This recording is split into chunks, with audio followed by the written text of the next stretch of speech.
Muy buenos días, tengan todos ustedes.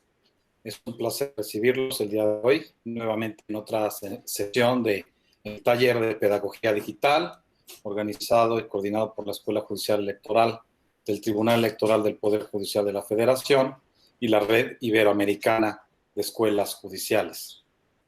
En esta ocasión tengo el gusto de presentar a la magistrada María Silva Rojas para el módulo dedicado a la difusión de contenidos judiciales. Y antes de darle la palabra, permítanme leer brevemente su currículum vitae. La magistrada María Silva Rojas es licenciada en Derecho por la Universidad Panamericana Campus Guadalajara, donde se tituló con mención honorífica en el año 2005, recibiendo su tesis, el primer lugar otorgado por la Canaco de Guadalajara en el premio Mariano Otero. Fue profesora de distintas materias en dicha universidad y ha cursado diplomados y estudios de posgrado en diversas áreas, así como la maestría en Derecho Electoral del Instituto Prisciliano Sánchez. Forma parte de la barra mexicana del Colegio de Abogados desde el año 2009 y fue integrante del comité directivo de su capítulo Jalisco desde 2011 y hasta marzo de 2016. En 2013 se integró al Tribunal Electoral del Poder Judicial de la Federación en la Sala Regional Guadalajara, en donde se desempeñaba como secretaria auxiliar, habiendo sido habilitada como secretaria de Estudio y Cuenta en el año 2015. El 17 de marzo del 2016 fue designada magistrada de la Sala Regional Ciudad de México del Tribunal Electoral del Poder Judicial de la Federación por el Senado de la República. Magistrada, muchas gracias por estar con nosotros el día de hoy. Es suyo el uso de la voz. Adelante.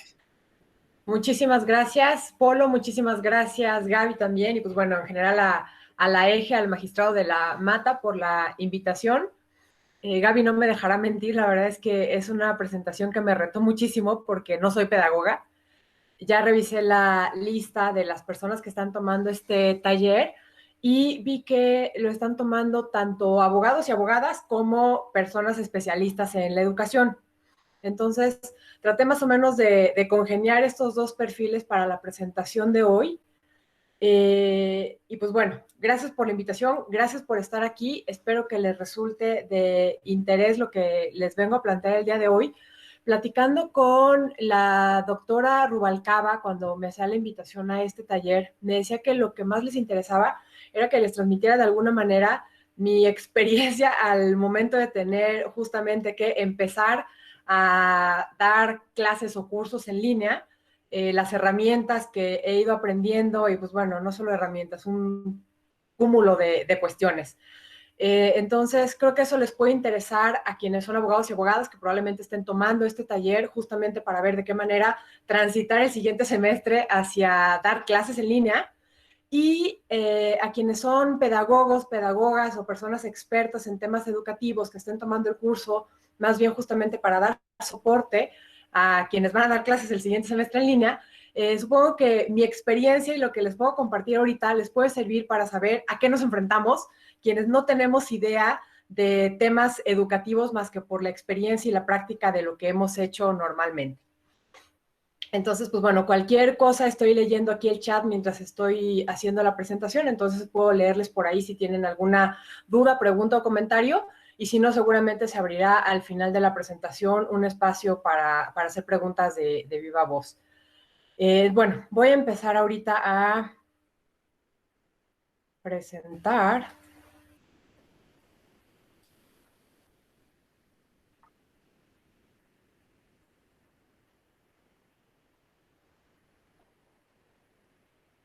Ok. Déjame activar el chat.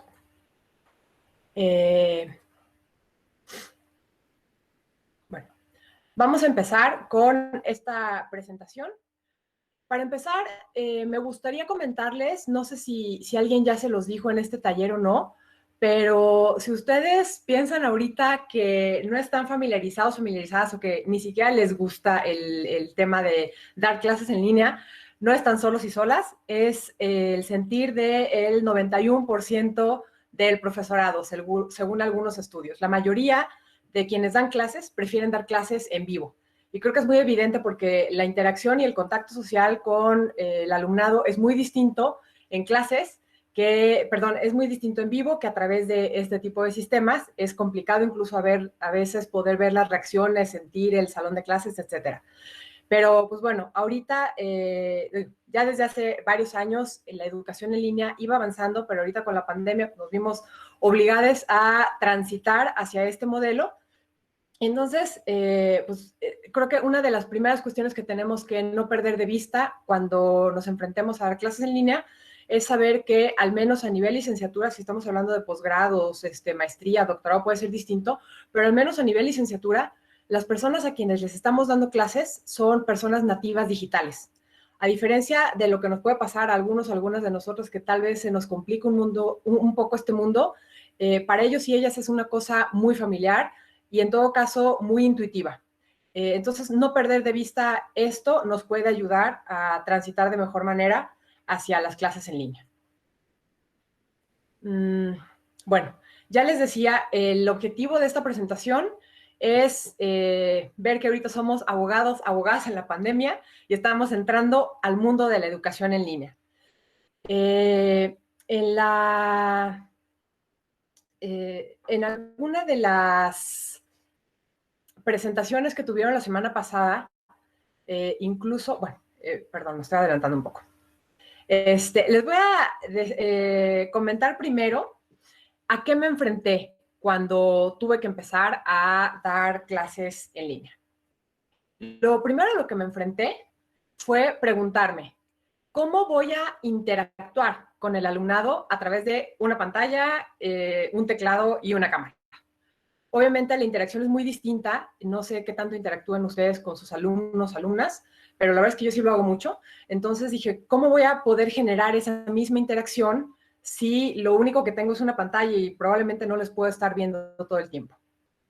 La segunda de las cuestiones que vinieron a mi mente de inmediato fue, ¿cómo voy a mantener el interés del alumnado en la materia? Porque muchas veces eso se transmite, o al menos es lo que yo siempre había pensado, como en parte por la pasión de quien está hablando acerca del tema enfrente del salón de clases, pero en parte también porque te vas dando cuenta de las reacciones de la gente y sabes dónde ir haciendo énfasis o dónde pasar a lo mejor un poco más rápido o dónde tal vez captar de diferente manera la atención. Y eso me lleva al siguiente punto. ¿Cómo carambas hacer que todas las personas estén atentas a la clase cuando probablemente no estoy viendo ni siquiera sus reacciones en la pantalla o no sé si lo que están viendo en la pantalla muy atentamente es la clase que estoy dando o es a lo mejor un chat o es Facebook o es alguna otra cuestión? De entrada, la primera vez que me enfrenté a esto fueron así como que las primeras cosas que vinieron a mi mente. Y ya que empecé como que a ahondar un poco más en esto, investigar acerca del tema, me enfrenté a otra cuestión. Es muy común, al menos aquí en México, porque sé que hay gente de varios países en Latinoamérica, pero por experiencias y pláticas que he tenido con personas abogadas de otros países, sé que no es tampoco exclusivo del país mexicano, que los abogados y las abogadas muchas veces pensamos que hablamos en abogañol y que nadie entiende nuestros términos técnicos. Pues, ¿qué creen? Descubrí que entre pedagogos y pedagogas también sucede. Y también tienen muchos términos técnicos que al momento de estar tratando yo de investigar cómo dar mejor clases en línea, me topé también con conceptos que tuve que ir aprendiendo sobre la marcha. Entonces ese fue otro nuevo reto al que me enfrenté ya en el camino a la transición hacia clases en línea. Voy a hacer aquí una pausita nada más para comentarles. Desgraciadamente ahorita no estoy dando clases, me encantaría porque es algo que me gusta y disfruto mucho, pero sí lo he hecho. Y lo he hecho varias veces en varias universidades, varias materias. Entonces, aunque no pude aplicar todo esto como tal a una clase durante todo un semestre o un cuatrimestre, sí tengo como el conocimiento de a qué me podría estar enfrentando, que creo que es lo que nos puede ayudar en este momento, para clases como de largo plazo y no solamente un taller como el día de hoy les estoy impartiendo. ¿Cómo resolví los retos a los que me fui enfrentando poco a poco? La primera cuestión fue pedagogía. Me di cuenta de que tenía que buscar a una persona experta en estos temas para que me apoyara. En este caso tengo la fortuna de tener una hermana pedagoga Entonces, lo que hice fue agarrar el teléfono, marcarle y decirle, oye, tengo este problema, necesito por favor que me ayudes, dame tips, dime dónde buscar, qué leer. Y fue justamente lo que me hizo, lo que hizo. Y me empezó a ayudar a guiarme entre libros, blogs, cuentas de Twitter, de qué recursos ir leyendo como para ir aprendiendo. Y ya más bien ahí fui yo siguiendo el camino, pero creo que algo que tenemos que tener en cuenta es que para enseñar en línea tenemos que meternos a estudiar cuestiones teóricas que normalmente no hacíamos. ¿Por qué? Una de las cosas que aprendí ahora que estaba investigando y estudiando un poco de pedagogía es que hay un término acuñado por Dan Lorty, supongo que haber sido alguna pedagoga, o algún pedagogo, no sé si Dan lo utilice así como hombre o mujer, que digo, desde mediados del siglo pasado, que habla de aprender observando. Y dice que el dar clases en muchos momentos se aprende justamente observando. Tenemos nosotros normalmente en nuestra tradición normal educativa, desde el kinder hasta que salimos de la universidad, o a veces la maestría, el posgrado, el doctorado, estamos viendo cómo otras personas nos dan clases. Y entonces, poco a poco vamos aprendiendo también cómo podríamos nosotras, dar clases. En mi caso, por ejemplo, además de todo este proceso durante años de asistir a un aula, también tuve la fortuna de, antes de ser profesora titular, pues ser profesora adjunta. Y entonces, como adjunta, incluso me fui involucrando en algunos de los procesos, no de sopetón, sino poco a poco, guiada por quien era el profesor titular de la materia en ese momento. Entonces, a esto es a lo que se refiere Dan Lorty cuando dice que generalmente a enseñar aprendemos observando.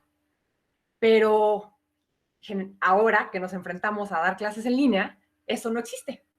Y tal vez, digo, yo sí había tomado un par de cursos en línea, pero no es lo mismo haber tomado 1 o 2 cursos hace 3, 4 años que haber vivido un proceso de aprendizaje de esta manera durante 18, 25 años de mi vida.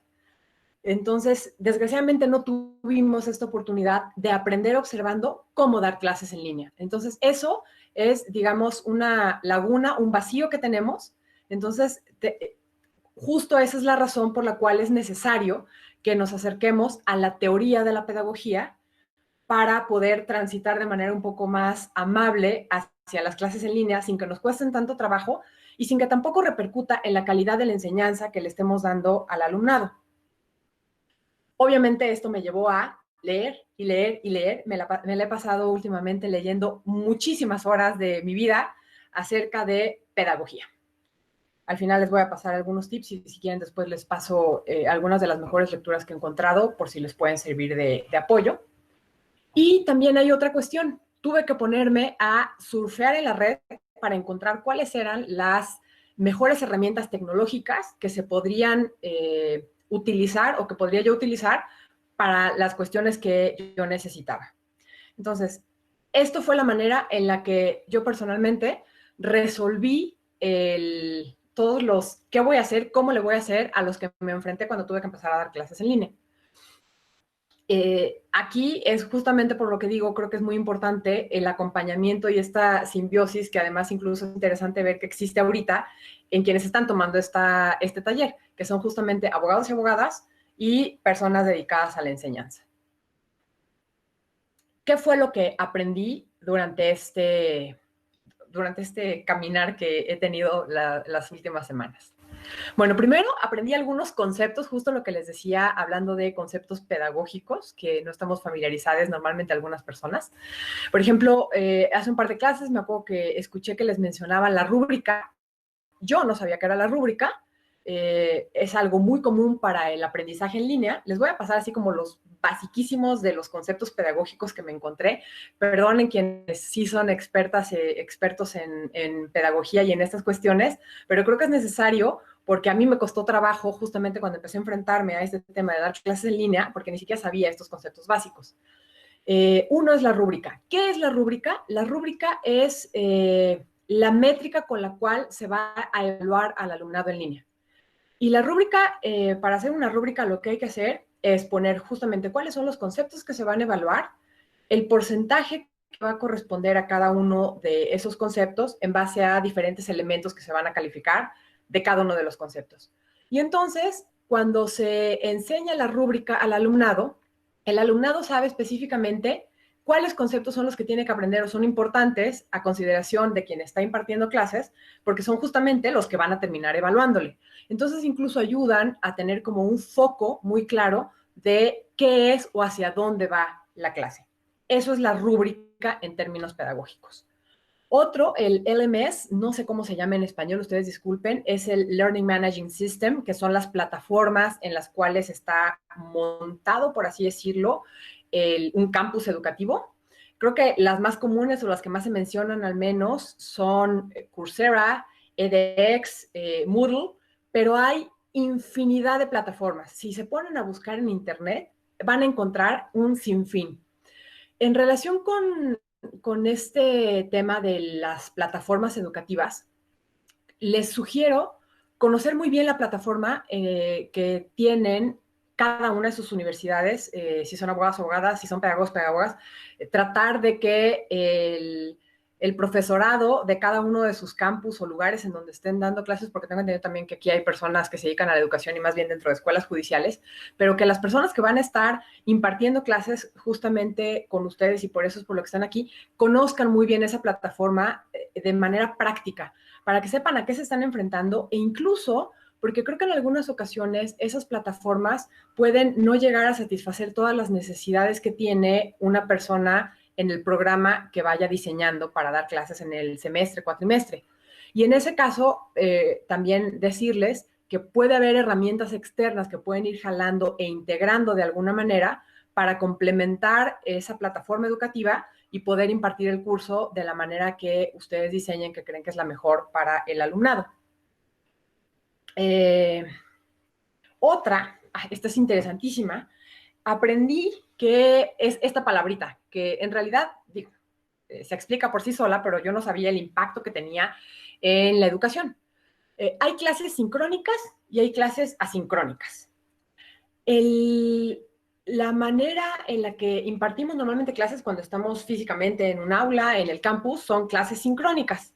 Todo el salón va al mismo tiempo al aula, llegamos ahí, nos ven, nos saludamos, tomamos lista, empezamos a impartir la materia.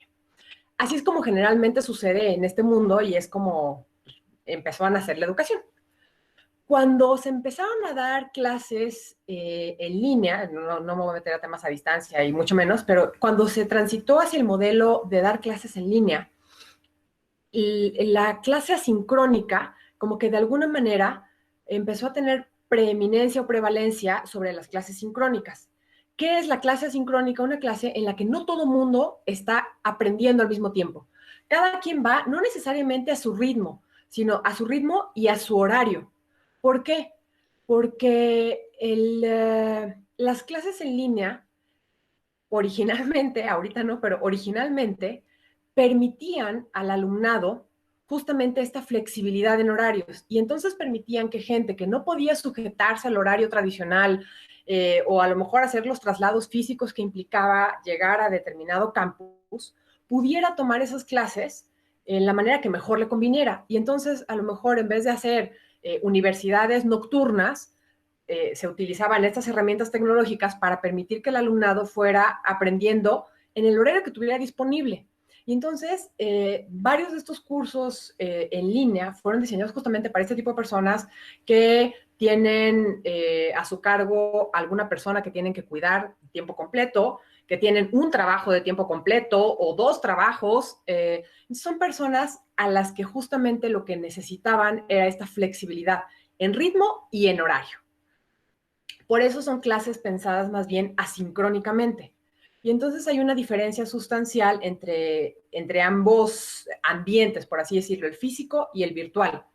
Pero una de las cosas que ahorita he estado leyendo es que además de que el mundo de la educación en línea en cierta parte estaba enfocado hacia este sector, parece ser, o al menos de las experiencias que he leído en blogs, en artículos, que lo mejor no es pensar en transitar o en mover directamente una clase que teníamos en mi universidad con mi salón de clases y ahora voy a pararme enfrente de la computadora y voy a empezar a dar la clase aquí a la misma hora y todo el mundo se tiene que conectar. Justamente porque las herramientas tecnológicas no me permiten tener esta interacción, esta cercanía, eh, captar el mood o el sentimiento en general del salón. Entonces, he leído a varios profesores, profesoras que dicen, yo pensé que lo que tenía que hacer era simplemente ver cómo utilizar esas herramientas para replicar lo que teníamos en vivo en una computadora. Y me di cuenta de que no es tan fácil y de que entonces tenía que irme adaptando poco a poco a este modelo asincrónico, porque este modelo asincrónico sí me permite interactuar con el alumnado, sí me permite crear comunidad en el salón de clases, y son cuestiones que están dadas por el ambiente al que nos estamos enfrentando. Ya no estamos en un ambiente en vivo, estamos ahora en un ambiente a través de medios electrónicos.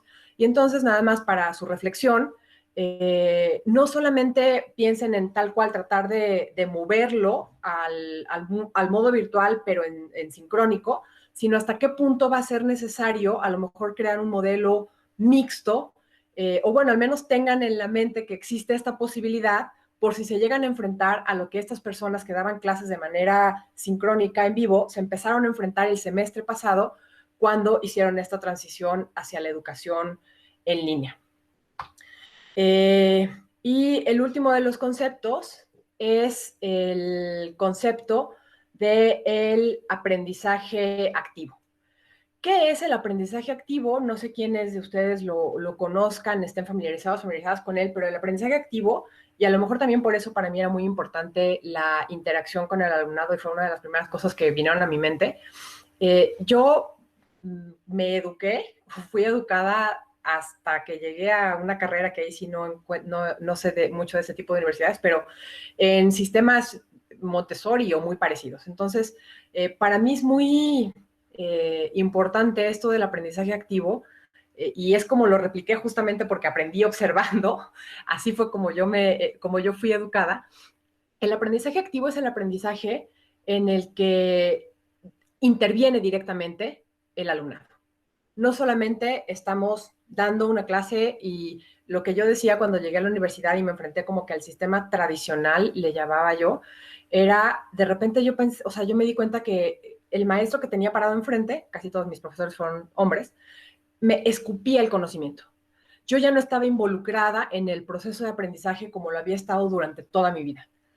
Eso a la larga me di cuenta que no era tan conveniente, entonces traté de involucrarme yo misma en ese proceso de aprendizaje porque no lo fomentaba el profesorado, pero creo que es muy importante porque es mucho más fácil que el alumnado vaya aprendiendo el conocimiento. Entonces, si para ustedes es importante el aprendizaje activo, que aprendí que así es como se llama, es importante justamente también ver de qué manera, a través de las herramientas tecnológicas que tenemos a nuestra disposición, podemos fomentar ese aprendizaje activo en el que hay interacción y el alumno o la alumna participe directamente del proceso de su propia formación. Algunos tips, y estos están encaminados 100% a las cuestiones de videos, pero es importante porque justamente es una de las herramientas que vamos a tener que utilizar más. Y les voy a dar los básicos, pero pueden encontrar muchísimos más en línea si les interesan. Uno es, tienen que buscar siempre estar viendo a la cámara. Es muy común, y al principio me pasaba, me distraía muchísimo, como que tratando de ver a las camaritas, la presentación que tenía en la pantalla, y de alguna manera creo que es muy lógico. Buscamos generalmente hacer contacto visual, y para hacer contacto visual lo que buscamos son ojos, y los ojos están abajo en el monitor. Pero lo que tenemos que entender es que nuestra imagen se está transmitiendo a través de una cámara que generalmente está hasta arriba de la computadora. Entonces, yo incluso, a lo mejor les puede dar un poco de risa, pero en mi cámara a la que estoy viendo ahorita, y entonces ustedes en su monitor pueden estar viendo que estoy viéndoles directamente y no estoy haciendo esto, tengo pintada una carita feliz para tratar de concentrarme que tengo que estar viendo esa cámara mientras estoy impartiendo algún taller o curso en línea, justamente para tratar de hacer un poco más amable esa imagen frente a quien me está viendo. Justamente para eso también es importante que utilicen una especie de pedestal, una caja de zapatos, libros apilados y pongan la cámara arriba. porque eso hace que la visión justamente sea como horizontal, o en su caso a lo mejor hasta la pueden levantar un poco, en vez de estar como muchas personas están viendo la cámara hacia abajo, porque tienen la cámara en la mesa como normalmente la tendríamos todos y todas. Otra es la iluminación. La iluminación es también muy importante para que no nos dé sombras, no distraiga a la gente y se pueda apreciar bien la imagen. Una de las recomendaciones básicas es pónganse justo enfrente de un ventanal que les dé muchísima luz, o pongan una cámara, que es mi caso, me está dejando ciega cada vez que doy un taller, como que termino haciéndole así, pero tengo una cámara justo aquí atrás del monitor que me está dejando ciega. Justo por eso tampoco puedo utilizar lentes ahorita, porque se reflejaría todo y no sería una imagen amigable para ustedes. Tenemos que pensar justamente en hacer una imagen amigable para la persona a quien le estemos tratando de transmitir conocimiento. Y la última es checar el background. Tenemos que checar que no haya distractores en la parte de atrás. A lo mejor el librero no distrae tanto, pero cuadros o esculturas, etcétera, de repente la gente empieza a, o incluso a veces en los libreros empiezan a tratar de ver qué títulos hay, etcétera. Entonces, eso genera distracción para quien está viendo cualquier curso, taller, video que estemos grabando en línea. Bueno, ahora vamos a conceptos que aprendí de la pedagogía que podemos como que tratar de replicar cuando demos clases en línea. Uno, y va relacionado con este concepto que les decía que utilizan mucho quienes se dedican a la enseñanza, que son, ya se me olvidó cómo se llamaban,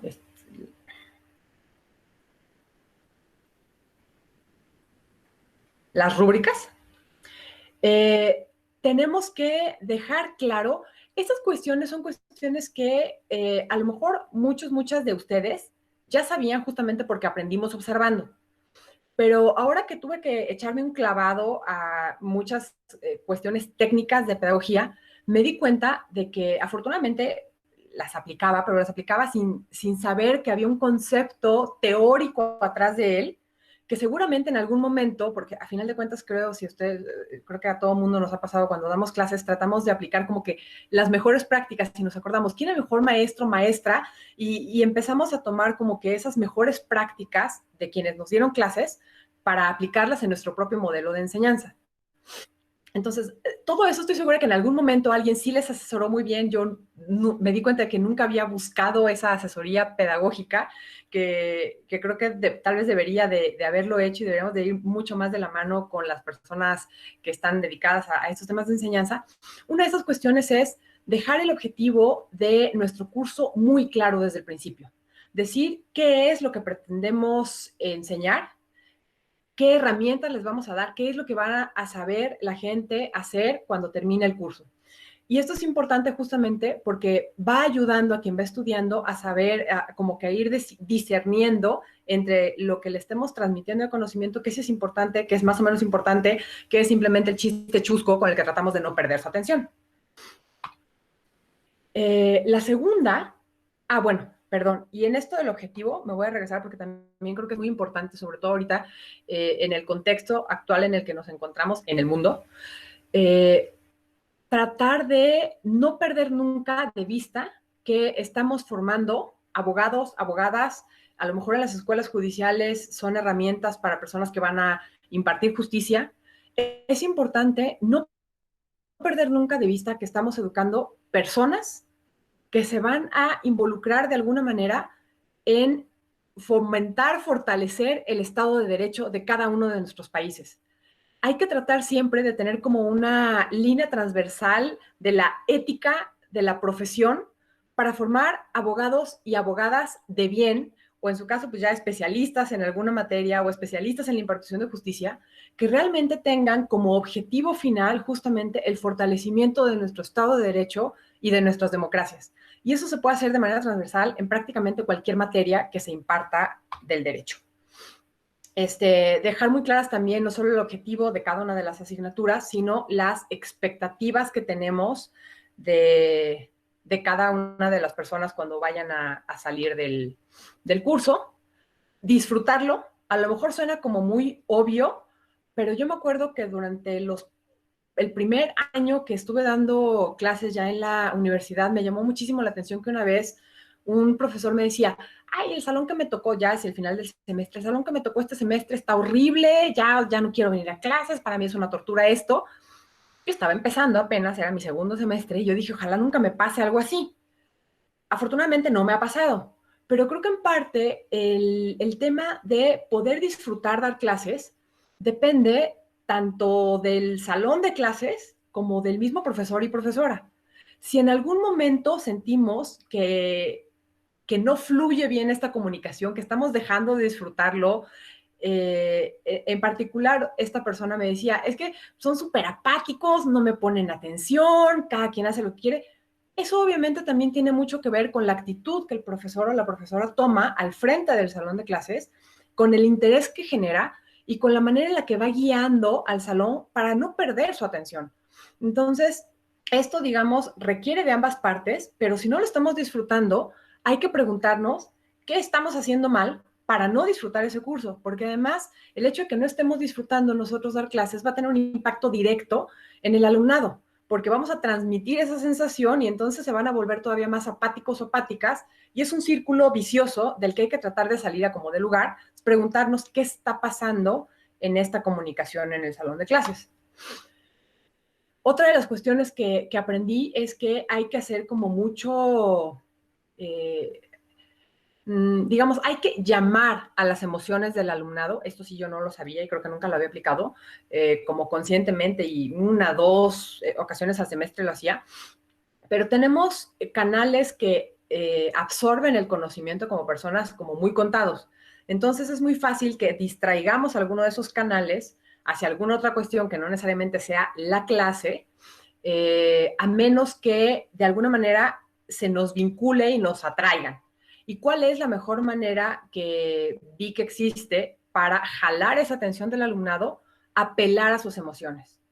Y entonces, por ejemplo, si estamos dando, no sé, es que puede aplicarse a cualquier materia, pero si estamos dando a lo mejor derecho societario, empezar a hacer ese jalamiento de las emociones del salón de clases diciendo, a ver, vamos a empezar un nuevo semestre, vamos a hablar de sociedades y vamos a pensar todos y todas que al final del semestre lo que vamos a tener que poder hacer es darle una perfecta asesoría a nuestros clientes acerca de qué sociedad constituir o cuál es la mejor para sus intereses. Entonces piensen que ahorita en este contexto de la pandemia llega una persona y les dice, a ver, estoy casi en la ruina porque todo está parado, esto es lo que me queda de capital, quiero invertirlo, voy a hacer una nueva empresa para arrancar un negocio, ¿qué sociedad hago?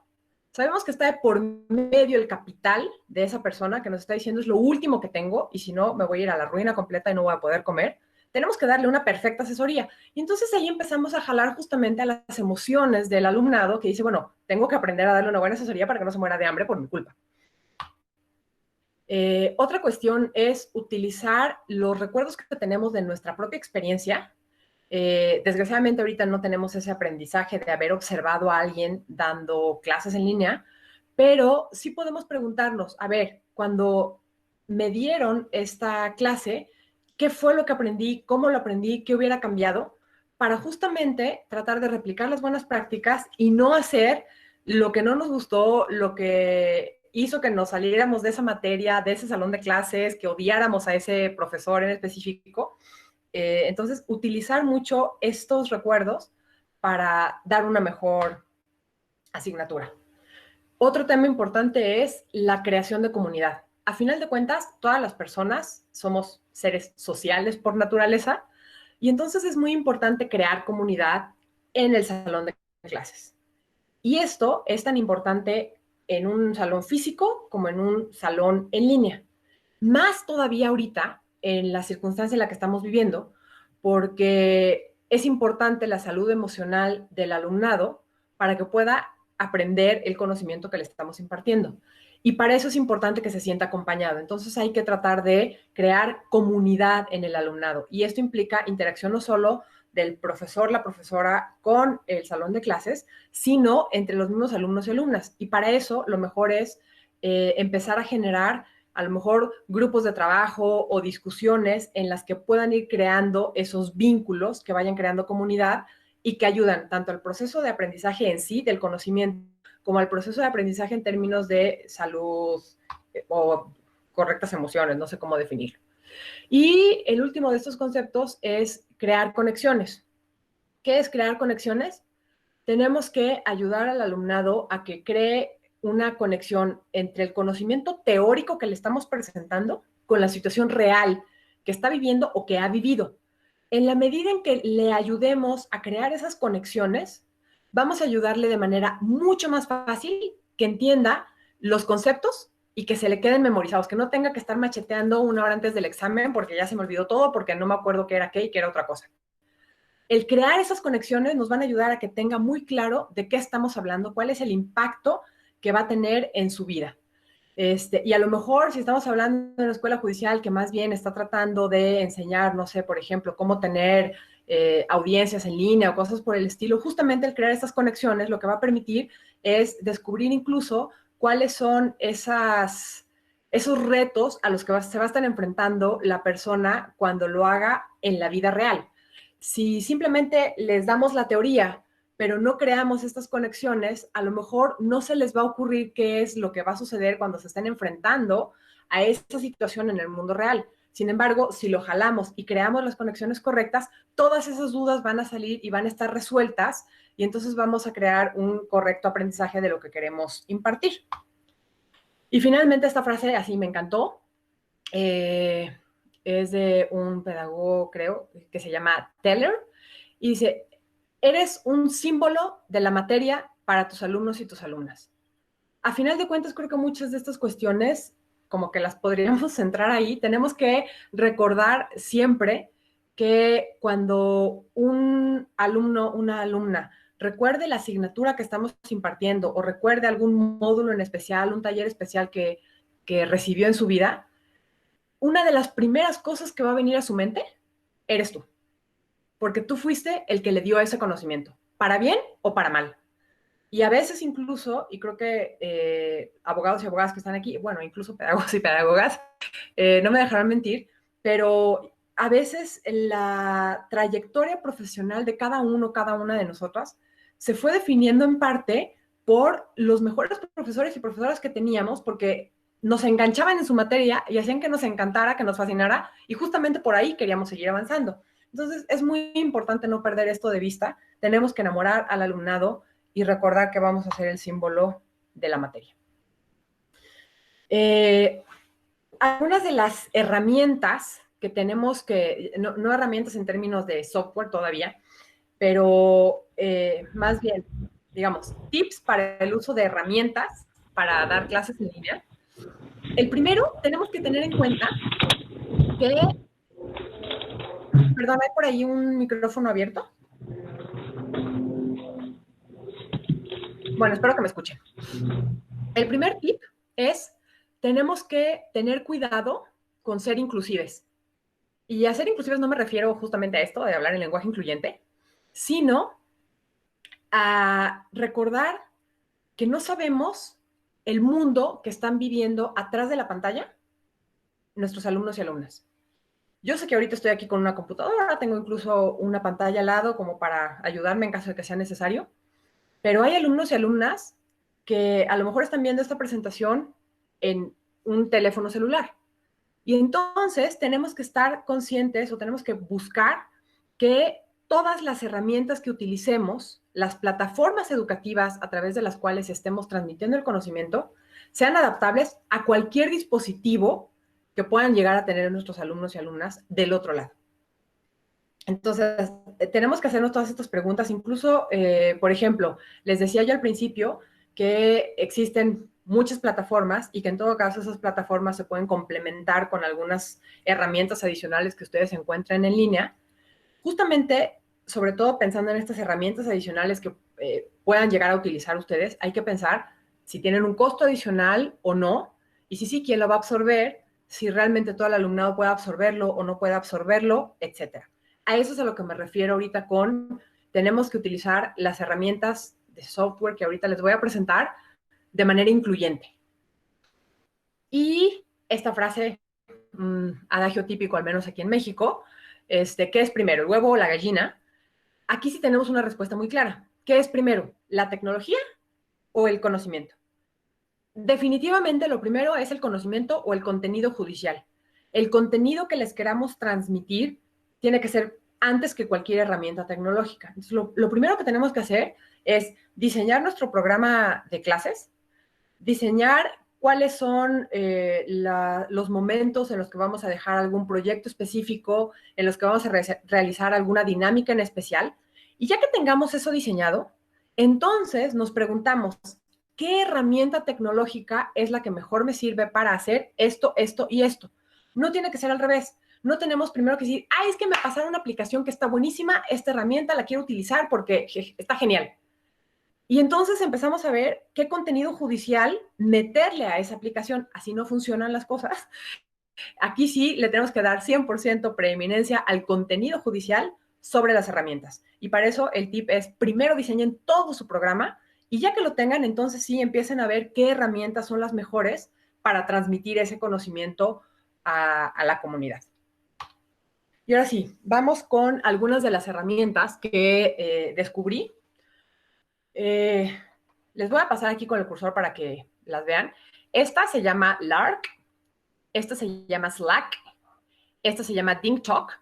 Estas tres herramientas son herramientas que más bien están diseñadas para trabajo corporativo o de empresas en línea, pero que ahorita con la pandemia hay algunas escuelas que migraron y las empezaron a utilizar como sus plataformas en línea, porque de alguna manera se podían adaptar. ¿Por qué les paso el tip de la existencia de estas plataformas? Porque, por ejemplo, Slack cuesta, pero Lark es gratuita. Lark es gratuita y también tiene un sistema de videoconferencias. Entonces, dependiendo de lo que se encuentren con la plataforma que ustedes tienen a su disposición, a lo mejor pueden complementarla con alguna de estas tres. Hagan bien su investigación antes, píquenle, suscríbanse a todas. Slack, por ejemplo, tiene una porción gratuita, entonces, aunque ya la buena cuesta, pero mi recomendación es, sí hay herramientas, hay plataformas, incluso así como plataformas completas que se pueden utilizar para esta transición.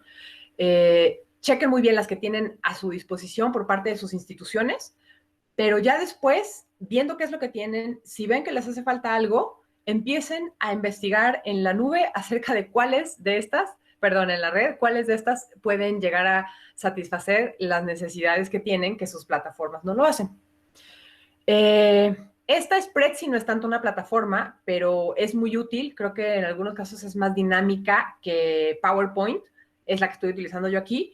Tiene dos versiones, una de costo y una sin costo. La diferencia es que quien hace Prezi sin pagar, todas sus presentaciones están siempre disponibles para cualquier persona, son públicas. Si las quieres privadas, tienes que pagar una módica cantidad anual.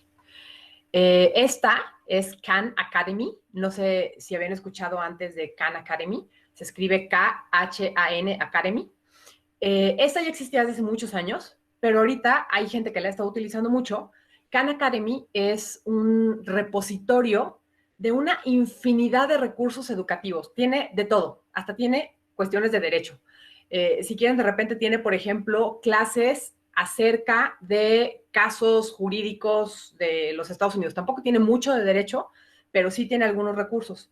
Entonces, esto les puede ayudar porque tienen ya precargados ciertos contenidos, videos y clases para dar algunos temas específicos y también pueden aquí utilizarla como plataforma.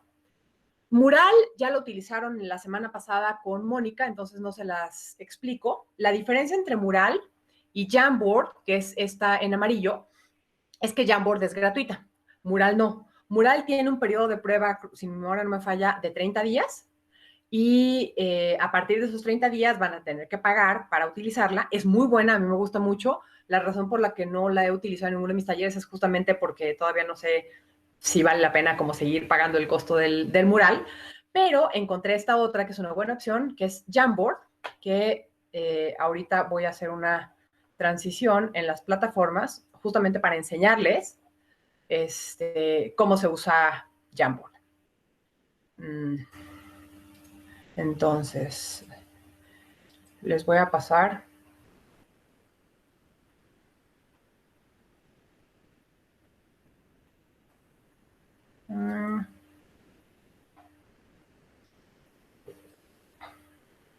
Ahora estamos en otra pantalla.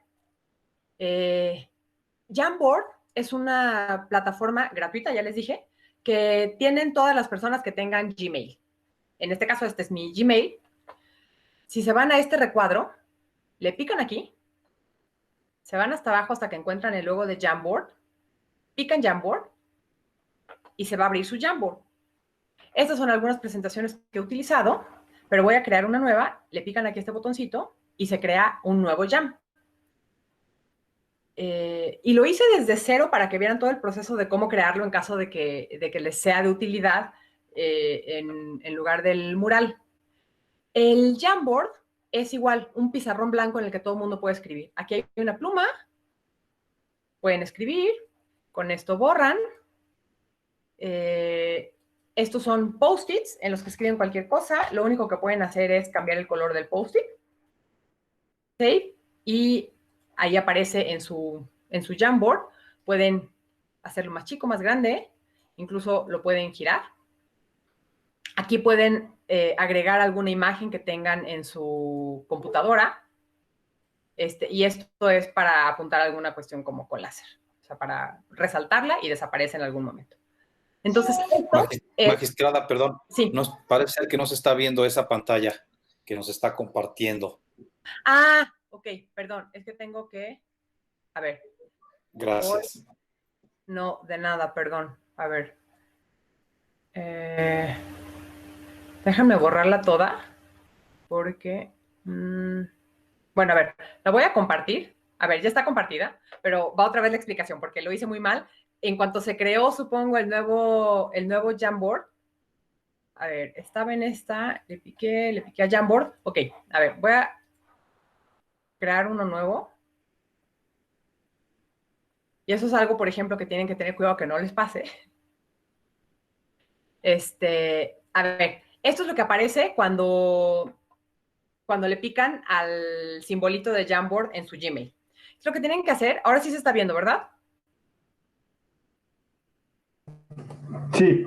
Ok, perfecto. Lo que tienen que hacer es picarle a este símbolo de más y va a aparecer un nuevo Jam, que es un nuevo pizarrón, que es... Ahorita aparece, se está cargando. Ok, es este pizarrón. Es muy básico, pero es gratuito a diferencia de Mural. Tienen una pluma con la que pueden escribir lo que quieran. Tienen un borrador para borrar lo que escribieron. Tienen post-its que pueden escribir aquí lo que quieran. No le pueden dar ningún tipo de formato. Simplemente sirve para poner post-its aquí. Los post-its los pueden arrastrar, los pueden mover, los pueden hacer más grandes, los pueden girar. Y para editar, lo único que pueden hacer en la edición es cambiar el color del post-it. Pueden insertar imágenes que tengan cargadas en su computadora desde este iconito, y con este pueden señalar algún elemento especial de lo que ya tengan en el Jamboard y va a desaparecer luego. Entonces, esto es el Jamboard. Si quieren después compartirlo, lo que tienen que hacer es picarle ahí a Share.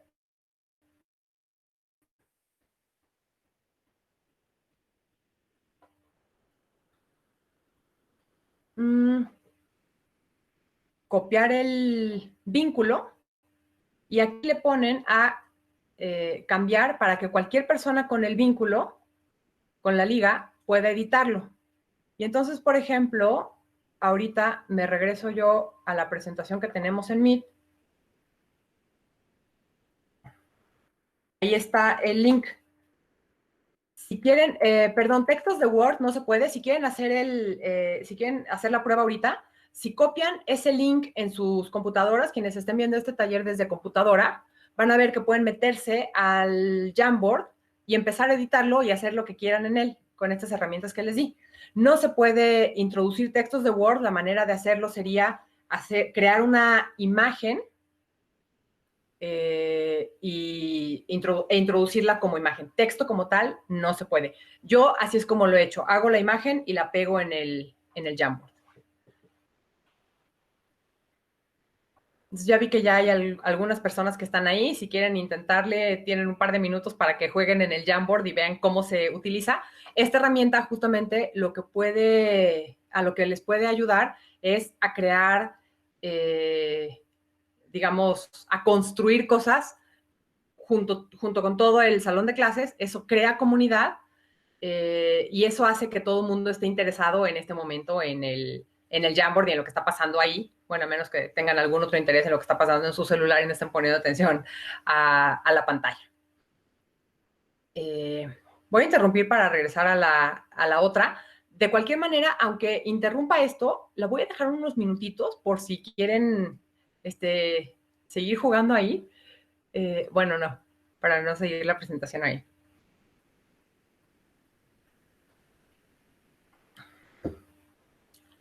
Ya vieron cómo funciona esta herramienta. Entonces, si no tienen una cuenta de Gmail, esa también es gratuita. Creo que esto es un buen sustituto de Mural si no quieren pagar el costo del Mural, que es como mucho más atractivo y profesional que esta, pero esta sirve muy bien para los efectos de las clases que tenemos que dar en algún momento, y lo único que tienen que hacer justamente en su plataforma es utilizar su cuenta de Gmail. Entonces voy a interrumpir esta y voy a regresar a la presentación.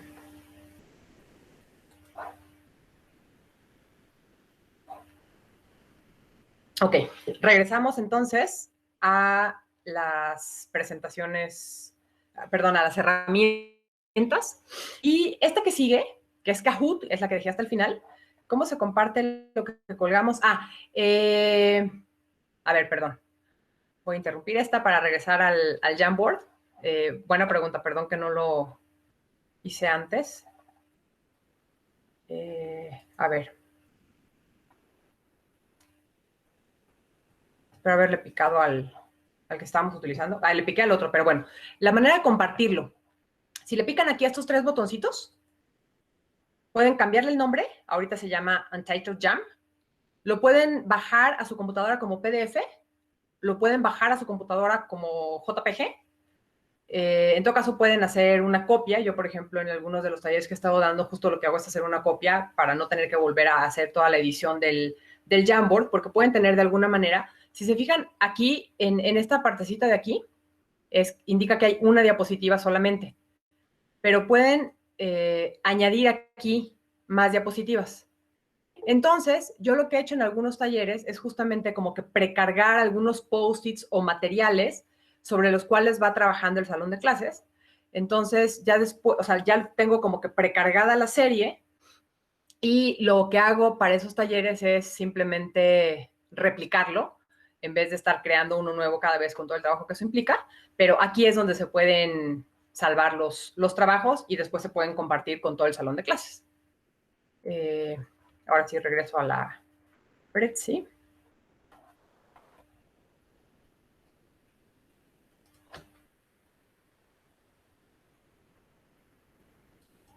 A la orden.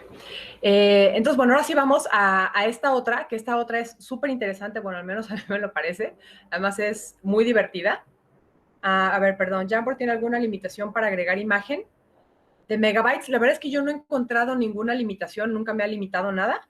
Lo que sí les puedo decir por experiencia es que funciona bien con grupos pequeños, pero no funciona igual con grupos grandes, porque como que de repente no hay ninguna especificación en la que nos diga que solamente puede haber X número de personas usuarias al mismo tiempo, pero existe. En la práctica existe, me ha pasado en talleres, entonces se las recomiendo para grupos no tan grandes. La verdad es que todavía no sé cuál es ese límite porque justamente no existe a nivel de los lineamientos que dice Jamboard que tiene, entonces es una cosa práctica.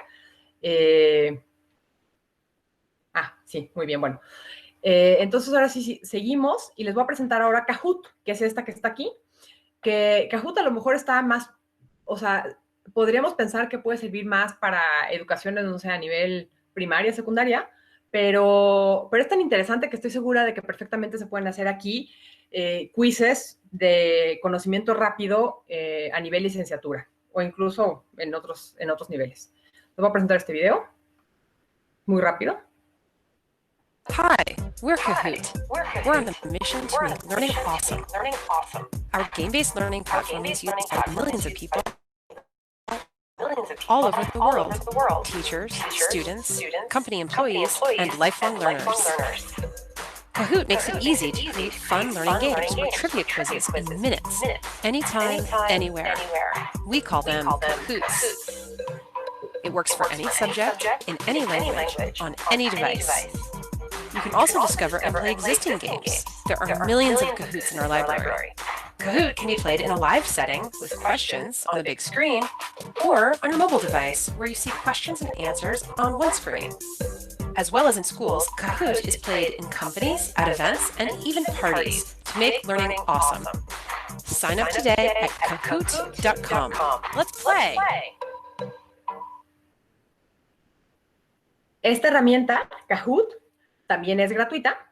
Esta no cuesta. Mi recomendación sería, métanse a Kahoot saliendo para ver cómo funciona, porque la verdad es que sí es muy interesante, es muy divertida, y seguramente podrán explotarla en caso de que lo crean conveniente. Ok. Bueno, ahora, además de esas herramientas que son como aplicaciones, plataformas que existen en el mundo virtual, algunas otras de las recomendaciones que encontré que pueden ser muy útiles son justamente, y si se fijan ahorita, por ejemplo, cuando pasamos al Jamboard, pasamos justamente a esta interacción y aprendizaje activo en el que ustedes estaban involucrados justamente en este aprendizaje y por eso me hicieron preguntas que ayudaron a que les explicara cosas que yo no les había explicado. Sí sabía cómo hacerlas, pero no lo había explicado, un error mío. Entonces, justamente esa es la parte, digamos, práctica de cómo aplicar estos conceptos pedagógicos en una clase en línea. Otro es justamente lo que acabo de hacer de presentarles este video de Kahoot. Tal vez podría haber creado yo un Kahoot para ustedes ahorita, pero lo que hice fue hacer uso de un video que ya existía en YouTube y lo puse inserto de alguna manera en la clase. Y esto, digo, ahorita fue con un Kahoot, no es la gran cosa, pero creo que ahorita estamos ante una enorme oportunidad. Cuando teníamos nosotros que dar clases en un salón físicamente, como que muy pocas veces nos pensábamos en la posibilidad de, digámoslo así, traer a grandes personalidades del mundo jurídico a nuestras aulas. Eso no lo pensábamos. De repente, pues llegábamos a invitar a algún colega, alguna colega que diera alguna materia en específico, pero era lo más que llegábamos. La verdad es que yo no me acuerdo que nunca nadie en alguna clase que yo hubiera tomado, y yo nunca lo hice mientras di clases, pusiera una conferencia de algún ministro, ministra, de algún gran académico hablando o alguna gran académica hablando de algún concepto en específico. Pero ahorita es mucho más fácil hacerlo porque justamente es lo que tenemos que estar haciendo para darle un poco de diversidad a la clase e incluso nos puede ayudar justamente a no perder la atención del alumnado.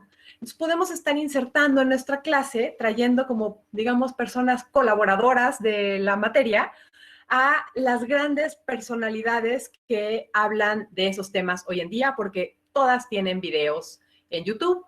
Y entonces podemos traer a Tienza cuando queramos a nuestra clase, colgamos el video, traemos, bueno, a quien se les ocurra. Entonces, esa es una gran ventaja que tenemos ahorita al alcance de nuestras manos y que creo que se va a ver mucho más natural en este entorno y ambiente en el que nos estamos moviendo. Incluso a lo mejor no tiene que ser una conferencia de 1 hora. Podemos cortar el video para poner justamente la explicación de un concepto específico que queramos transmitir a la clase en cualquier materia que estemos viendo. Incluso, por ejemplo, a lo mejor, perdón, voy a hablar del caso típico mexicano, pero a lo mejor para explicar un concepto muy específico, podemos cortar una parte de algún video de una sesión pública de la Suprema Corte de Justicia de la Nación, en la que algún ministro o ministra esté explicando cuál es su concepto, la noción del mismo, al menos en su visión, en algunas de las discusiones que tienen. Entonces, esto está ya al alcance de nuestras manos y de alguna manera muy orgánico y natural en el ambiente en el que vamos a tener que estar dando clases.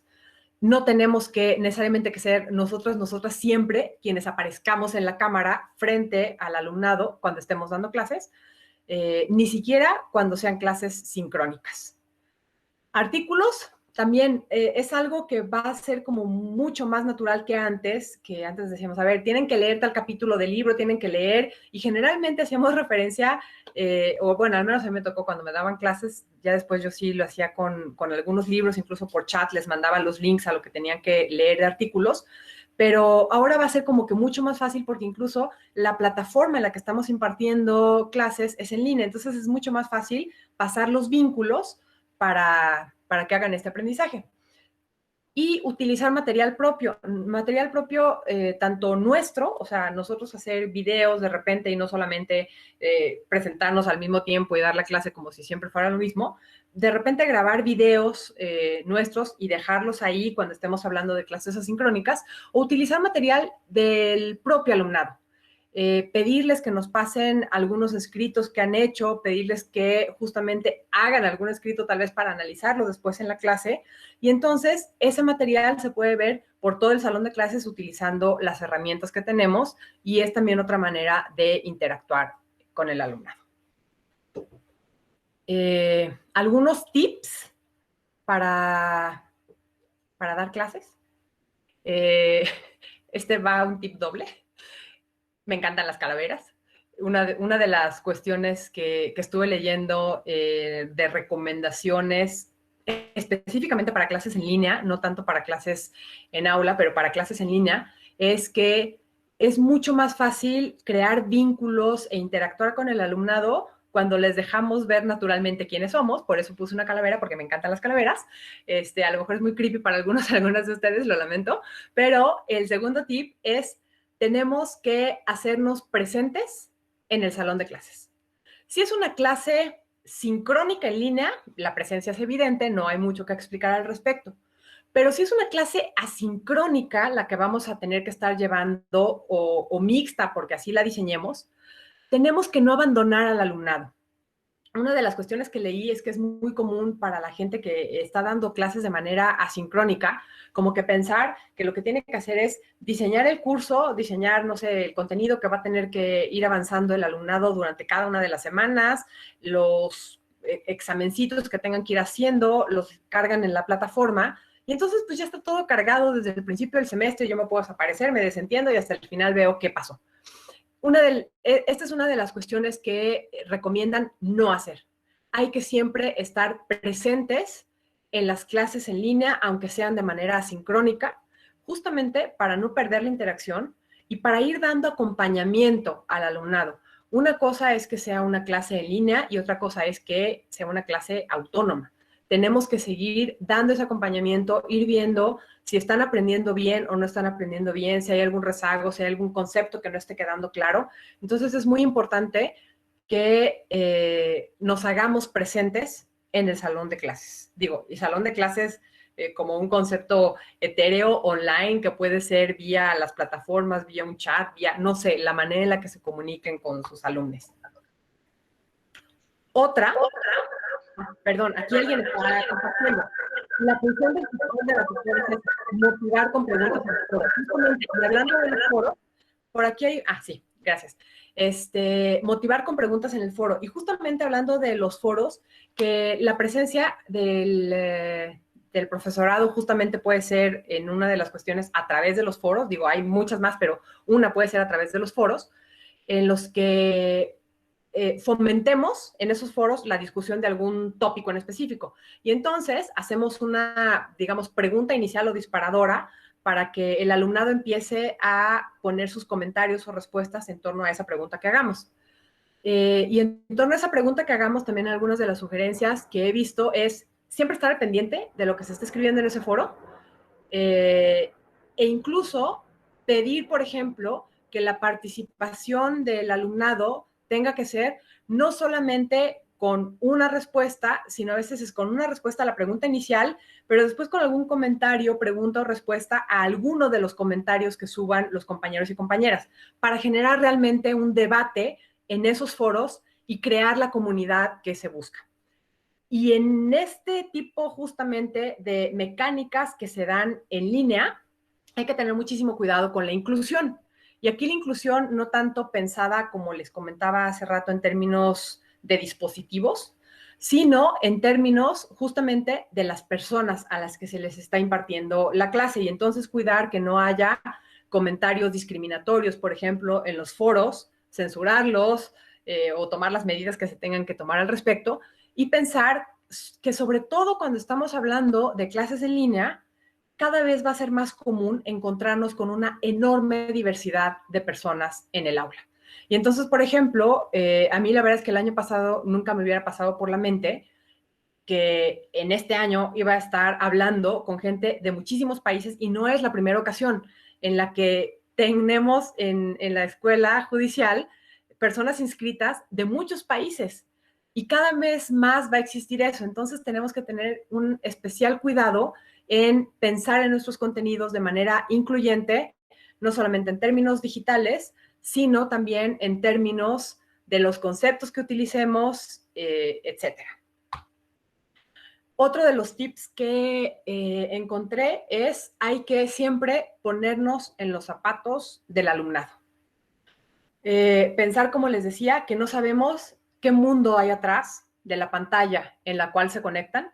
No sabemos qué deficiencias o, pues sí, por así decirlo, y no deficiencias personales, sino a lo mejor no tienen suficiente banda de internet y por eso se están saliendo a cada rato. No es que no quieran estar en la clase, no es que no nos estén poniendo atención, es que tienen un déficit de banda de ancho en su casa o en donde estén.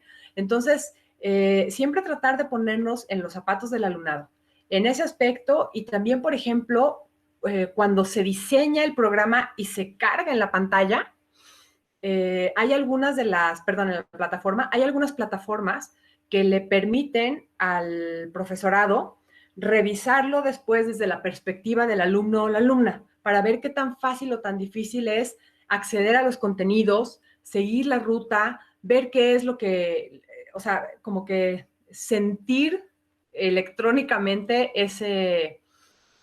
esa plataforma para ver en todo caso si hay que hacer algún ajuste y hacer más fácil ese aprendizaje en línea que ya de por sí tiene retos tanto para nosotros y nosotras como para ellas. Entonces, tratar de hacérselos lo más fácil y amigable posible en la medida de nuestras posibilidades, justamente poniéndonos en sus zapatos y pensándonos a qué se están enfrentando cuando están tomando ese curso específico que estamos dando nosotras en línea. Este ya es, yo creo que la enésima vez que se los comento en el taller, pero hay que dejar muy clara la meta desde el principio, acompañarles durante todo el camino, pero dejar muy clara la meta desde el principio, porque eso nos va a ayudar tanto a nosotras como profesores, profesoras, como al alumnado a saber exactamente a dónde vamos con este curso, qué es lo que queremos poner hasta el final. E incluso uno de los tips que dan es si van a dejarles ustedes algún gran proyecto final para el curso, decírselos desde el principio, decirles cuáles van a ser los lineamientos para que se pueda ir trabajando en ese proyecto a lo largo de todo el curso. Es evidente que a veces no van a tener todavía las herramientas en términos de conocimiento necesario para crear ese proyecto, pero justamente tener claro desde el principio que tienen que hacer ese gran proyecto final con esas características puede irles ayudando a lo largo del curso a ir tomando los conceptos que necesitan para llegar a ese punto final. La retroalimentación, que también es básica, y es justamente si es un curso en línea asincrónico, estar evaluando constantemente los trabajos que se les vayan dejando al alumnado y retroalimentarles. No solamente decir, sacaste 7, sacaste 8, 10, perfecto, sino decir, ¿por qué fallaron? ¿Qué es de lo que yo quería que me reflejaras de aprendizaje en este examen, quiz en particular? ¿Qué es lo que no adquiriste de conocimiento o por qué te estoy poniendo esta calificación? Y no solamente hablando en términos de abogadiles, no solamente en términos de fundar y motivar la calificación que le estamos poniendo al alumnado, que creo que es un tema de coherencia, sino para justamente dejarles claro qué es lo que tienen que hacer mejor para poder sacar un 10. Entonces, esta retroalimentación es básica y obviamente también la retroalimentación, o sea, fomentar la retroalimentación del alumnado hacia quienes damos clases. Tratar de siempre estar buscando si quedaron claros los conceptos o no, si podemos mejorar de alguna manera. Incluso a veces tal cual, hacer la pregunta en el salón de clases, en alguno de los foros que tengamos, chats, el foro aquí de la plataforma, etcétera. Si está quedando claro todo, si tienen alguna sugerencia para mejorar el curso, Si es la primera vez que nosotros nos vamos a estar enfrentando a un curso en línea, tal vez no sea la primera del alumnado y tal vez alguien tenga una muy buena sugerencia que podemos recoger y aplicar en la clase que estemos dando. Entonces, hay que buscar siempre esta retroalimentación mutua. Y este último tip, tener, como diría uno de mis ex jefes, tener las antenitas bien paradas para detectar si hay alguien que se está rezagando o que parece que no está aprovechando el curso de la mejor manera posible, porque tal vez no es porque no quiera, sino porque tenemos que ponerle atención especial por alguna cuestión particular y entonces hay que no olvidar a esas personas y simplemente festejar a quienes van muy bien, que es muy fácil generar ese vínculo con el mejor alumnado, pero no hay que perder de vista a quienes necesitan especialmente de nuestra atención, que generalmente nos vamos a dar cuenta o porque no participan o porque tienen malas calificaciones. Entonces, ojo con ese tipo de personas para empujarles a que aprendan lo que queremos que aprendan. Y bueno, este módulo del taller se llama difusión de contenidos judiciales. Sin embargo, muchas gracias, Sandra. Sin embargo, justamente este término, contenidos judiciales, es un término pedagógico. Creo que la manera en la que lo conocemos, quienes más bien nos dedicamos a la abogacía, es clases de derecho. Por contenidos judiciales justamente se refieren a el contenido que tiene la clase, que es un contenido judicial, jurídico, de derecho. Y entonces la verdad es que creo que no les puedo dar como mayores tips acerca de cómo difundir en una clase en línea un contenido judicial de la manera que se lo daría a cualquier otra persona que se enfrente a dar cualquier otra materia, porque si se fijan todos los tips que les he estado dando de las cosas que he ido aprendiendo en estas semanas, son cuestiones que se pueden aplicar prácticamente a cualquier materia, no solamente a una asignatura de derecho, sino a cuestiones técnicas. Si alguien quiere dar una clase, no sé, de filosofía, de letras, arquitectura, a lo mejor habrá algunas herramientas que puedan aplicarse de manera distinta, pero en general la mayor parte de estos tips son más bien para dar clases en línea. No encontré como algo particular para contenidos judiciales. Y ya para terminar y para pasar a preguntas y respuestas, aunque sean unos minutitos, les voy a presentar, estas son algunas de las herramientas de las páginas, blogs, en los que es más fácil que encuentren contenido. Le voy a pasar esta presentación, el link a la presentación a la EGE, para que se los haga llegar a sus correos electrónicos. Si quieren, de todas maneras, ahorita tomarle una foto, siéntanse libres de hacerlo, por favor. Voy a empezar por esta, ULC, por una cuestión de agradecimiento. Es la página de la organización de mi hermana, que fue la que me empezó a guiar en todo este camino de aprendizaje de cuestiones pedagógicas. Esta, The Chronicle of Higher Education, Teach Better, AQ, y bueno, estas tres son páginas que están más bien pensadas, bueno, están enfocadas a cuestiones de aprendizaje en términos generales. No son, ustedes disculpen, perdón, no encontré mucho en español, no sé por qué quienes se dedican a esto más bien lo escriben en inglés.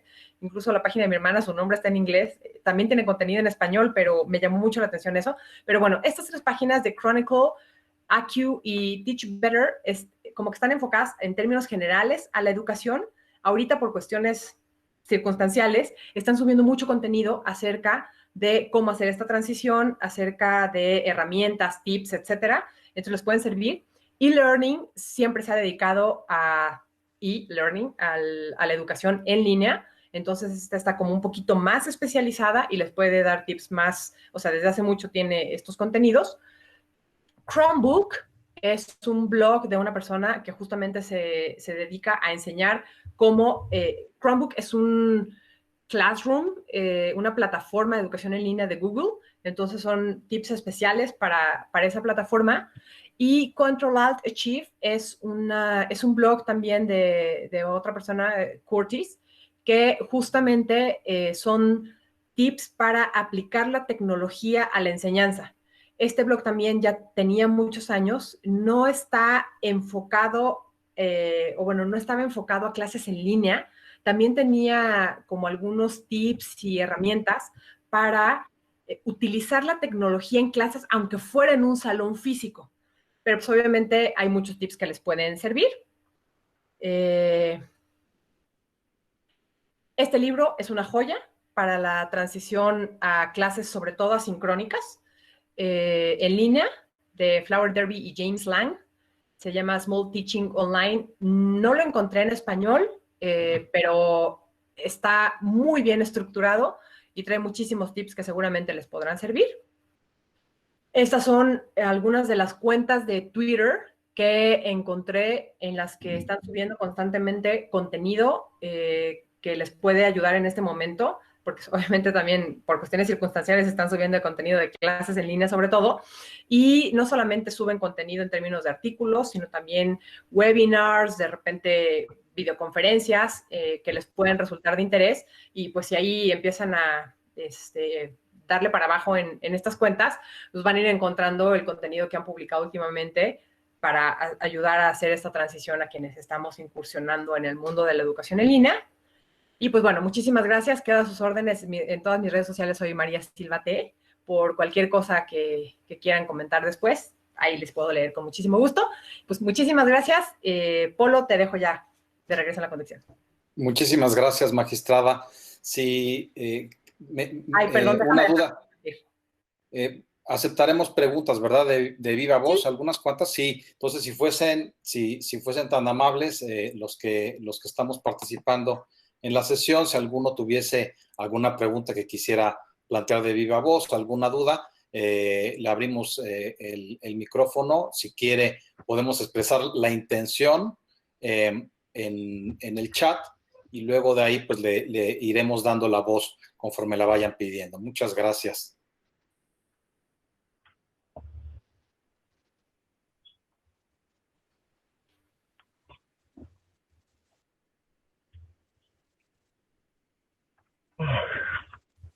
José Enrique, ¿sí?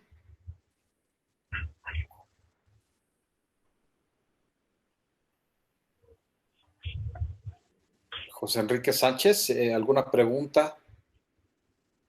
Muchas felicitaciones, magistrada.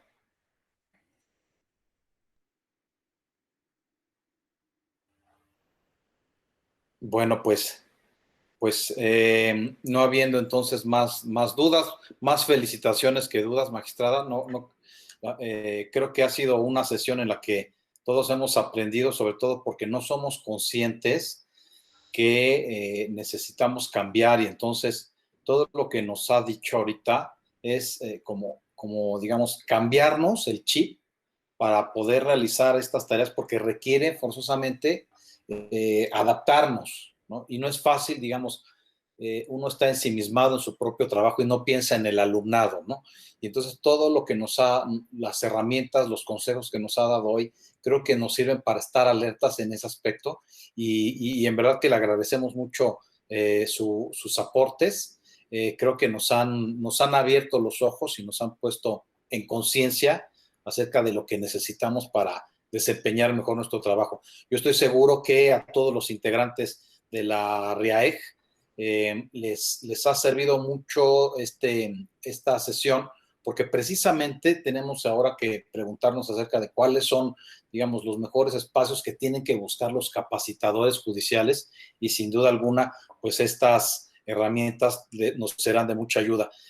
Con gusto, nosotros recibimos la presentación que usted acaba de transmitirnos, y nos encargaremos de distribuirla a todos los integrantes. Muchísimas gracias, magistrada. Muchas gracias. Perdón, nada más es que ahorita están preguntando, Margarita Marroquín, para la práctica de resoluciones judiciales, conducción de audiencias y oratorias, ¿cuál nos recomienda más? Perdón, Margarita, ¿cuál qué? ¿Qué tal? Mucho gusto. De las herramientas que nos compartió, ¿cuál considera que es de las más apropiadas para practicar resolución de sentencias, para prácticas de oratoria o conducción de audiencias? ¿Cuál de estas podríamos aplicar para estos temas? ¿Resolución te refieres al documento escrito? Sí. ¿O a Es que sí es muy distinto. Si no tienen ninguna plataforma, por ejemplo, que ya les proporcione la institución, creo que una de las mejores sería LARC, que es gratuita, que justamente permite la creación de documentos colectivos. Ahí sí se puede trabajar de manera colectiva en Word, por ejemplo, como se hacía antiguamente bueno, y todavía se sigue haciendo en Gmail. Eso lo permite LARC, y entonces permite crear grupos dentro del ARC. Entonces, puedes tener tú tu cuenta registrada y tengo un grupo con mi equipo de trabajo, pero puedo tener otro con los otros 2 magistrados, puedo tener otro con colaboradores, colaboradoras, y en cada grupo estar difundiendo y manejando distintos contenidos, y al mismo tiempo puedo crear videoconferencias con distintos grupos o reunirles, etcétera. Entonces, no sé si ese es el tipo de plataforma, y LARC también tiene adicionalmente LARC Meetings, que son videos en los que no hay límite de tiempo. Creo que sí tiene límite de personas, pero tampoco creo que se necesiten muchísimas personas para el trabajo que se puede desarrollar en un órgano jurisdiccional, digo, de manera corriente. Ahí sí se tiene que descargar, a diferencia de Meet, la aplicación, el programa en la computadora para poder usar los meetings del ARC, pero creo que es una buena herramienta para, o sea, como para todo esto en una. Y había visto, según yo, otra pregunta. Matías Vial, ¿cómo pueden contactarme? Les dejo aquí les estoy poniendo, ese es mi handle en todas las redes sociales. Me encuentran en Twitter, tengo página en Facebook, me encuentran en LinkedIn, y en todo estoy con el mismo handle, entonces por cualquier manera de ahí me pueden contactar. Si no, ahorita les escribo mi correo del tribunal, también estoy ahí a la orden para cualquier cosa que les pueda ayudar. Y a ver, ¿cómo podemos... Una pregunta, magistrada. ¿Sí? Juan Carlos Bustillo, de la Escuela Judicial de Honduras, le saluda. Mucho gusto. Quiero felicitarla por la excelente ponencia que nos ha brindado el día de hoy.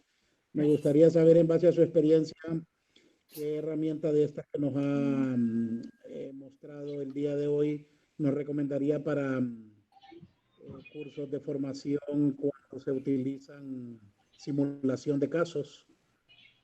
¿Cuál herramienta sería la más adecuada según su criterio? Perdón, ¿por simulación de casos se refieren a audiencias orales? Es correcto. Ok. Pues la verdad es que yo creo que regresaría a las basiquísimas que conocemos, Meet o Zoom, dependiendo de la accesibilidad que tengan en cada una de sus instituciones. Creo que son de las, digo, a pesar de lo que sucedió en un inicio, ahorita son bastante seguras y pues creo que satisfacen bien las necesidades, pero no sé si haya alguna cuestión específica de las audiencias orales. Nosotros, por ejemplo, también en la Sala Ciudad de México, desde hace años teníamos ya la implementación de videoconferencias para tener audiencias con las partes a través de Skype, que también puede ser alguna otra herramienta. Nada más ahí el tema, creo yo, que les puede permitir ver cuál se adapta mejor a las necesidades que tengan, es sobre todo la manera de contactar a las personas que les estén buscando. Por ejemplo, para tener Skype tienes que tener cuentas institucionales, o si no, vas a dar tu cuenta personal con la que tengan, entonces se crean diferentes conexiones. Para tener Zoom igual, de repente la de paga, más bien si no tienes la de paga, solo te permite estar 40 minutos a menos que tengas suerte, porque hay algunos casos en los que no corta la comunicación. Creo que justamente lo que hay que ver es cuáles son las necesidades específicas de sus audiencias en concreto, investigar cuáles son las características particulares de cada una de esas redes, para que mejor se adapta a sus necesidades. Pero de entrada yo sugeriría como que investigar de cualquiera de estas tres. Por acá pregunta Jefferson Montalucia, ¿cómo podemos realizar procesos educativos que son emocionales, como la sensibilización ante la violencia de género? ¿Qué herramientas podríamos utilizar? Para temas de violencia de género, creo que incluso, o sea, los temas son emocionalmente un gancho. Y más que herramientas en términos de software o plataformas que se puedan utilizar, creo que aquí lo que tienen que hacer es encontrar cuál es la herramienta tecnológica con la que se sientan más cómodos, cómodas ustedes para transmitir el conocimiento, y el gancho emocional más fuerte se puede hacer justamente platicando algunos de esos casos de violencia de género, porque en algunos casos son muy crudos y llaman y apelan justamente a esa emoción que necesitamos para visibilizar la necesidad de frenar la violencia por razones de género. En mis redes sociales ahorita les voy a poner un gran hilo en cuanto termine de hacerlo, con varios de los mejores artículos que he encontrado, con tips de todo tipo para dar clases en línea, por si se quieren dar una vuelta en la tarde a buscarlo en Twitter. Igual lo subo también por cualquier cosa en mi página de Facebook y en LinkedIn, para que tengan acceso a él si quieren y puedan revisar ahí, digamos, como que algunos links curados de todo lo que he visto en estas semanas para dar esta charla y otras. Pues bueno, hay más preguntas ahora sí en el chat. Gracias. Muchísimas gracias, magistrada. Muchísimas gracias a todos. Damos fin a la sesión del día de hoy. Les agradecemos mucho su presencia. Magistrada, de nueva cuenta, muchísimas gracias por haber aceptado nuevamente participar y compartir tus consejos, y sobre todo, pues es que creo que eres de las pocas personas que se han preocupado, digamos, en estos momentos por estudiar y realmente meterse de lleno y digamos, pues nos ha servido mucho y estamos muy agradecidos a nombre de los magistrados y magistradas de la Sala Superior y de la doctora Gabriela Rubalcaba. Agradecemos mucho su presencia nuevamente. Buen día y hasta mañana.